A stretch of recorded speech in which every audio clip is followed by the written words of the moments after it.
जम सिखी सभी को। और एक भाई है जिसका नाम संदीप है, ये लिखा है संदीप टुप सौंदर। इस भाई का प्रश्न है, एक व्यक्ति से इसने प्रश्न किया जो कि मुझे काफ़ी अच्छा लगा इस भाई का प्रश्न। तो मैंने सोचा कि मैं इसका वीडियो बनाऊं और आप लोगों के साथ भी शेयर करूं कि इस भाई ने जो प्रश्न किया वो अच्छा था, पर कुछ प्रश्न इसके ऐसे भी हैं जिसका कोई आंसर नहीं है। और आप सभी को पता है परमेश्वर ने जितना अलाउ किया है मनुष्य को, तो मनुष्य उतना ही परमेश्वर के बारे में जान सकता है, उससे ज़्यादा नहीं जान सकता, है ना। तो इस भाई ने प्रश्न किया था जिसका नाम संदीप है, और इसका फ़ोटो भी मैं आपके सामने रखूँगा। तो इस प्रकार से इसने लिखा हमारे यहोवा पिता परमेश्वर को उसकी आज्ञा को ना मानने पर इतना गुस्सा नहीं आना चाहिए और इतना बुरा भी नहीं लगना चाहिए। अज्ञानता में हुई गलती के कारण एडम हवा को इतनी बड़ी सज़ा क्यों मिली, यानी उनको ज्ञान नहीं था और उनको इतनी बड़ी सज़ा क्यों मिली। आदम और हवा छोटे बच्चे की तरह थे। अब इस भाई का कहना है कि जो आदम था और जो हवा थी और वो उनको अदन की वाटिका में रखा था, तो वो छोटे बच्चे थे। उन्हें सही बुरे का ज्ञान हमारे यहोवा पिता परमेश्वर ने दिया ही नहीं, तो उनसे गलती होना स्वाभाविक है। यानी कोई बड़ी गलती नहीं किया, नॉर्मल है, उसको माफ़ कर देना चाहिए था, क्षमा कर देना चाहिए था। तो ये नॉर्मल चीज़ें हैं। फिर इस भाई ने एक दृष्टांत के माध्यम से हमें समझाने का कोशिश किया, अपने स्टोरी के माध्यम से या जैसे भी अपने शब्दों से कहा। इस भाई ने छोटे बच्चों को स्कूल क्यों भेजते हैं? क्योंकि उनके विवेक का विकास हो, उन्हें सही गलत की समझ मिले। इतनी समझदारी हम इंसानों में है, यानी अपने आप को बड़ा कर रहा है और कहता है इतनी समझदारी हम इंसानों में है, ये समझदारी यहोवा पिता परमेश्वर में क्यों नहीं है? क्या कोई पिता अपनी बेटी को गर्भवती की पीड़ा देने की सोच भी सकता है? कोई पिता ये चाहेगा कि उसकी बेटी उसके पति के अधीन रहे? कोई पिता अपनी आज्ञा ना मानने की वजह से अपने बच्चे को इतनी बड़ी सज़ा दे सकता है? और आदम हवा, उनकी क्या गलती थी? ये यहोवा सच में परमेश्वर कैसे हो सकता है? इस व्यक्ति का ये कहना है। और हम आगे देखेंगे इसने क्या कुछ लिखा। इसने और आगे कहा यहाँ स्त्री को 2 सज़ा देकर उस पर अन्याय करने का सबसे पहला काम यहोवा परमेश्वर ने किया है। फिर इसने एक और मुझे प्रश्न किया, लिखा और वो पेड़ लगाने के पीछे लॉजिक था, ये अब तक मुझे पता नहीं चला। यानी जो अदन की वाटिका में अच्छे और बुरे का वृक्ष लगा होता, ज्ञान अज्ञान का वृक्ष लगा हुआ था, पेड़ लगा हुआ था, वो लॉजिक है भी मुझे अभी तक पता नहीं चला वो क्यों लगा था। उसका फल कौन खाता था? कोई एंजल या खुद हमारे यहोवा परमेश्वर? तो इस भाई ने कुछ हमें आयतें भी शेयर की हैं, उत्पत्ति 3:13, ठीक है, उत्पत्ति 3:14, उत्पत्ति 3:15, ऐसा कुछ। तो हमने इसको इस प्रकार से जवाब दिया है जो मुझे उम्मीद है आप सभी को पसंद भी आएगा। तो मैंने इस प्रकार से इसको जवाब दिया। लिखा आपने एक सवाल किया है, वो फल क्यों लगाया था, उसका लॉजिक जो वो जानना चाहते थे भाई। तो उसको मैंने बताया कि आपको इसका रहस्य समझना होगा कि परमेश्वर ने बुरे का ज्ञान क्यों नहीं दिया था, अच्छाई ही क्यों दी थी।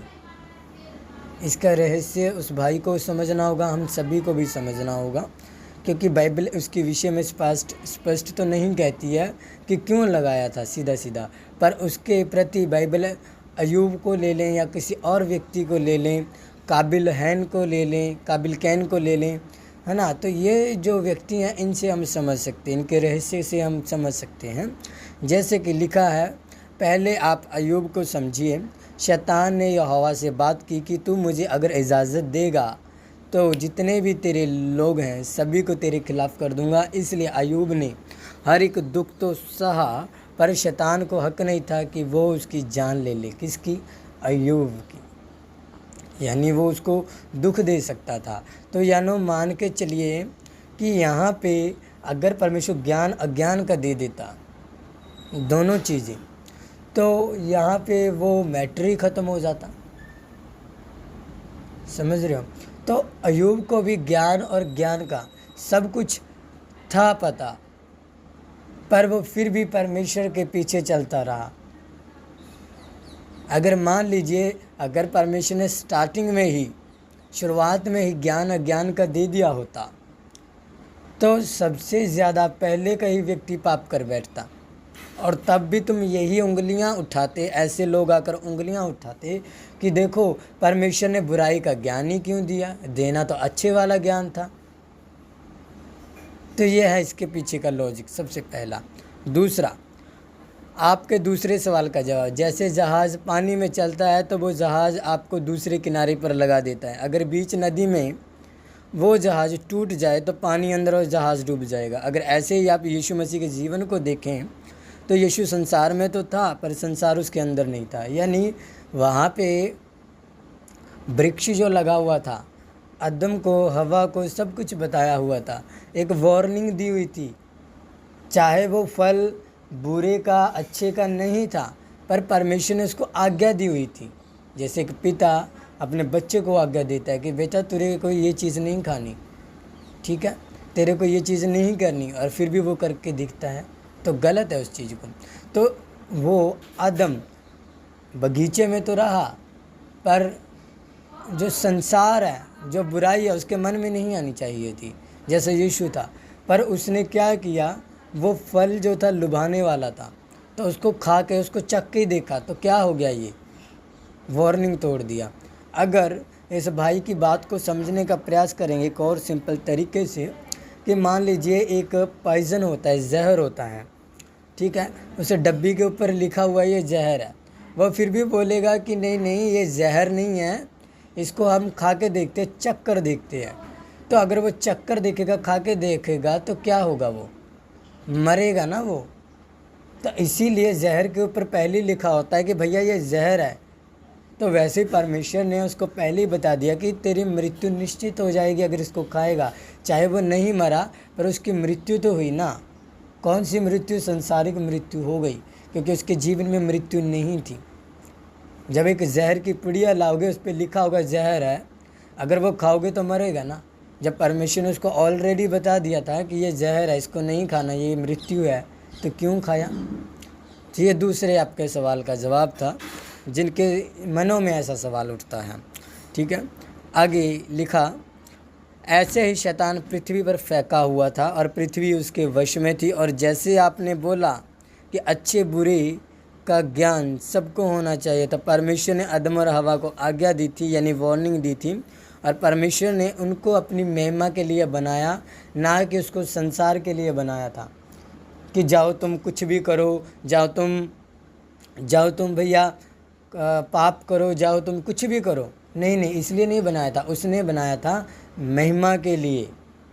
जैसे जहर बनाया जाता है चूहे की दवा के लिए या अलग अलग चीज़ों के लिए, ठीक है, इंसान की सेहत के लिए या कुछ भी और तरीके से। क्योंकि कुछ जहर ऐसे भी हैं जो मनुष्य के लिए सही भी हैं, अगर उसको ज़्यादा मात्रा में लोगे तो मर जाओगे, पर उसको डॉक्टर ही इस प्रकार से देते हैं मरीज़ को कि वो उसकी बॉडी सही रहे।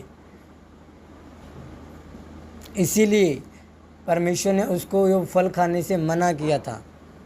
इसीलिए परमेश्वर ने उसको संसार के लिए नहीं बल्कि उसको महिमा के लिए बनाया था। जैसे जहर को बनाया जाता है कि इसको किसके लिए यूज़ करना है, कैसे यूज़ करना है, किस मात्रा में यूज़ करना है। और अगर हम उस जहर को अपने तरीके से खाएंगे तो बेटा मरेंगे नहीं, तो और क्या होगा। बात नंबर 3, आज मान लीजिए आपने अच्छे और बुरे का ज्ञान ले लिया। अब आपको पता है कि यहोवा परमेश्वर है, तो संसार में जाकर प्रचार करके दिखाइए परमेश्वर का। पर ये नहीं कर पाएंगे। पता है क्यों? क्योंकि लोग इनको मार देंगे। क्यों? क्योंकि इनको अच्छे और बुरे का ज्ञान हो गया। अब ये अच्छा बांटने लगे, लोग इनसे चिढ़ेंगे पहली बात तो, क्योंकि लोग सबसे ज़्यादा पसंद किसको करते हैं? दारू पीने को पसंद लोग किसको करते हैं? गाली देने को पसंद लोग किसको करते हैं? जर्दा, गुटखा, खैनी, चैनी जो भी होता है, नशीली चीज़ों को, उन चीज़ों को पसंद करते हैं लोग। तो यीशु की बातों को कैसे स्वीकार करते? परमेश्वर यहोवा की बातों को कैसे स्वीकार करते? ठीक है, अब इनको अच्छे और बुरे का ज्ञान पता लग गया। ठीक है, अब मान लीजिए ये मुझे खुद बताएं, आपको वो जीवन चाहिए जिसके अंदर मौत नहीं है, जिसके अंदर जीवन ही जीवन है, जिसके अंदर कभी भी मौत नहीं लिखी है, और जो कि वो यीशु है, या वो जीवन चाहिए जिसके अंदर शक है, जिसके अंदर बुराई है, जिसके अंदर वैर है, जिसके अंदर ईर्खा है, जिसके अंदर लुच्चापन है, जिसके अंदर गर्लफ्रेंड, बॉयफ्रेंड या अश्लील वीडियो, गाने हैं, ये सब चीज़ें हैं। आप अगर परमेश्वर को जानते और उसकी बड़ी योजना को जानते कि कितनी ही बड़ी है, तो आप ये सवाल कोई भी मनुष्य कभी नहीं उठाता। जैसे आदम और हवा ने पाप तो किया पर उनको क्षमा भी किया, चाहता परमेश्वर उनको वहीं पर ख़त्म कर सकता था, पर नहीं, उसने दर्द दिया और इस सृष्टि को आगे बढ़ाया। और फिर अच्छे और बुरे ज्ञान की बात करें तो जैसे भाई जी ने बोला कि अच्छे और बुरे का ज्ञान होना ज़रूरी है, तो मैं एक सवाल पूछता हूँ, फल उन्होंने खा लिया था, अच्छे और बुरे का ज्ञान उनको हो गया था, उनके 2 बेटे हुए थे, कैन और हाबिल। तो जब उनको अच्छे और बुरे का ज्ञान हो गया तो कैन ने हाबिल की मृत्यु क्यों की? क्योंकि उसको तो अच्छे और बुरे का ज्ञान हो गया ना, क्योंकि पहला खून हाबिल का बहा था इस पृथ्वी पे। तो ये इस भाई का सवाल था और आगे भी हम देखेंगे। और ये भाई की फ़ोटो है जिसने वो सवाल हमसे किया था, ये भाई है, देख लीजिए। ये कहाँ का है मुझे नहीं पता, पर ये भाई है वो। ठीक है, फिर इसने एक और सवाल किया था, जैसे कि ये सवाल है, मैं आपको दिखा देता हूँ।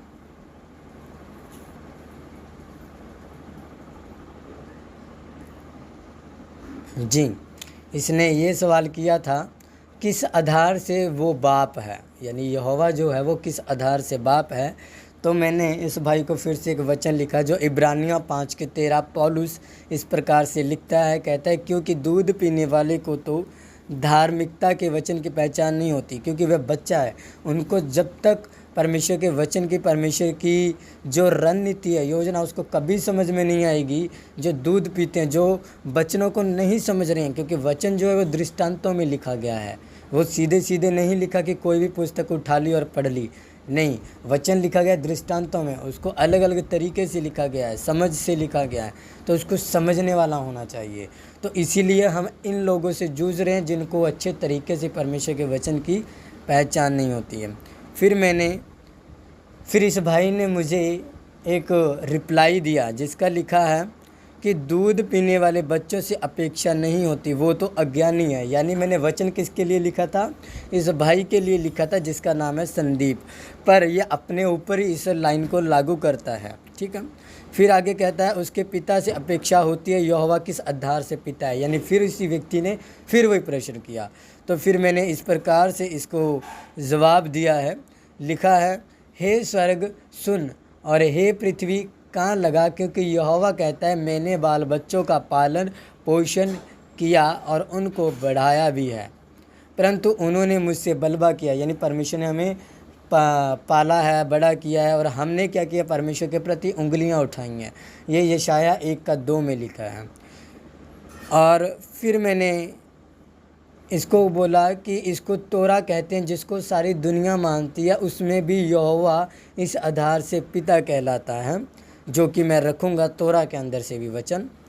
तो फिर इसको मैंने बोला रोमियो 1:21 के अंदर, इस कारण कि परमेश्वर को जानने पर भी उन्होंने परमेश्वर के योग्य बड़ाई और धन्यवाद ना किया, परंतु व्यर्थ विचार करने लगे, यहाँ तक कि उनका निर्बुद्धि मन अंधेरा हो गया। तो यहाँ पे ये वचन मैंने उनको समझाने का प्रयास किया था। तो फिर इसको मैंने एक और वचन सुनाया जो कि व्यवस्था विवरण 32:6 से आता है। कहता है, हे मूर्ख और निर्बुद्धि लोगों, क्या तुम यहोवा को ये बदला देते हो? क्या वह तेरा पिता नहीं है जिसने तुमको मोल लिया है? उसने तुझको बनाया और स्थिर भी किया। यानी व्यवस्था विवरण है, ये तोरा है, तोरा के अंदर आता है। तो तोरा में भी परमेश्वर को, यहोवा को पिता का दर्जा दिया जाता है, ठीक है। और ये व्यक्ति सवाल उठा रहा है कि किस आधार पे हम उसको पिता कहते हैं। फिर आगे मैंने एक और जवाब दिया जो मलाकी 2:10 कहती है, क्या हम सभी का एक ही पिता नहीं? क्या एक ही परमेश्वर ने हमको उत्पन्न नहीं किया? हम क्यों एक दूसरे से विश्वासघात करके अपने पूर्वजों की वाचा को अपवित्र करते हैं? तो आप समझ लीजिए, अगर ये व्यक्ति, अगर ये भाई अभी भी नहीं समझा तो मुझे नहीं लगता ये कभी समझेगा। फिर वही वचन आएगा इस भाई के लिए कि जैसे लिखा है कि क्योंकि दूध पीने वाले को तो धार्मिकता के वचन की पहचान नहीं होती, क्योंकि वह बच्चा है। अगर ये अभी भी नहीं समझा तो ये कुछ नहीं समझेगा आगे जाके। और मुझे नहीं पता ये कहाँ से है, कहाँ से बिलोंग करता है, किस रिलीजियन से है, मुझे कुछ नहीं पता। पर फिर भी इस व्यक्ति ने जो सवाल किए परमेश्वर के प्रति बहुत अच्छे किए, और मैं समझता हूँ कि इस भाई को बुद्धि समझ आया होगा इन वचनों से। परमेश्वर आपको भी ब्लेस करे जो सुन रहे हैं, और परमेश्वर उस भाई को भी ब्लेस करे। आप सभी को जय मसीह की। God bless you.